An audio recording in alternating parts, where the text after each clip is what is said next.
The modern padlock's strongest point is its laminated lock body. To make it, they stack 24 steel plates like these and then laminate them together. It's the same technology that's used to make doors for bank vaults. A punch press cuts and shapes pieces of steel into caps. They'll be riveted to the lock bodies.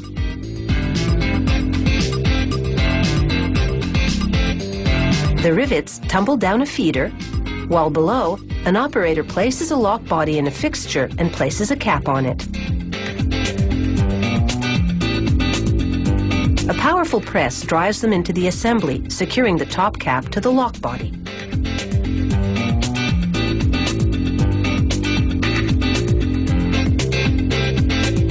At another station, cutters machine steel rods. They contour them so they'll fit into holes in the lock body, while lubricant keeps things cool.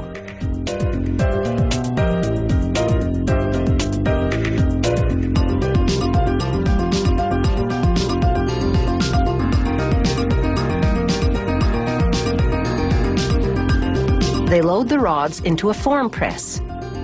It bends the steel as easily as you could bend a pipe cleaner to make a U-shaped shackle.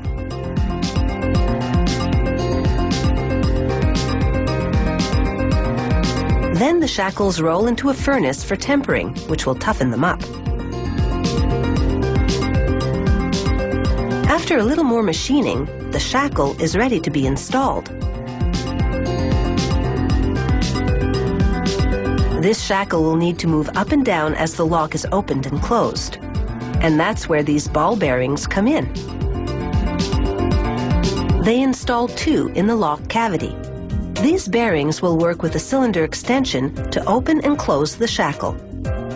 Lubricant gel aids the process.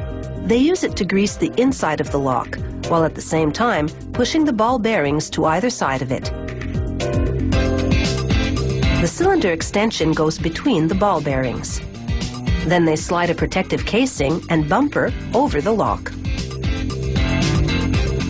Now they assemble the locks.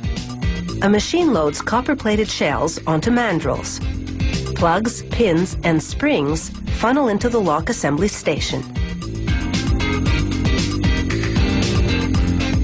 A device installs pins and springs in a lock shell. The shell slides onto a brass plug. This plug has a groove cut into it that matches a key. A carbide cutter notches the keys.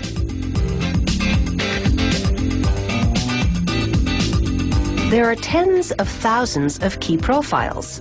This sorting station holds just a few. The keys and lock cylinders are all numbered accordingly. This worker matches them up, making sure there are two keys for each lock.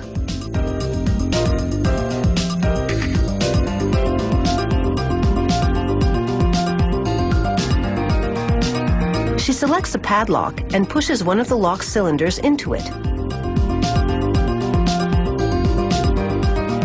It's time to top it off with a retention plate. A machine press fits it to the bottom of the padlock. This secures the lock cylinder. They install a spring for the shackle, and the bottom cap goes on next. Then the entire assembly is riveted together. They try the key to make sure it matches. A computerized system opens and closes a randomly selected padlock thousands of times to make sure it's up to the job. Finally, they try to bust a lock on purpose. They drop weights to replicate the force of a hammer, and the padlock withstands the blow. This day's work is done, and it's time for the folks at the factory to lock up for the day.